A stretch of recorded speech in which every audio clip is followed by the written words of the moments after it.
Hello grade 6 learners, today we will talk about chemical products which are acids and bases. Acids and bases are found in all the places. Together, let's name some substances we can find in our home and guess if they are acids or bases. Lemon juice, it's an acid. Vinegar, it's an acid. Soft drinks are acids. Chemical detergents like bleach, Clorox, they are base. Baking soda is a base. Soap is a base.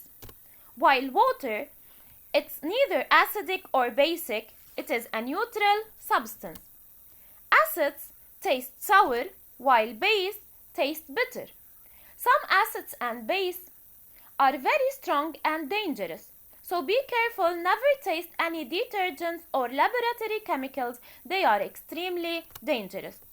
Most liquids are colorless. So how can I tell if this liquid is an acid or a base? So it's your job to search for the answer and share your answer with us on the WhatsApp group. Bye, waiting for your answers.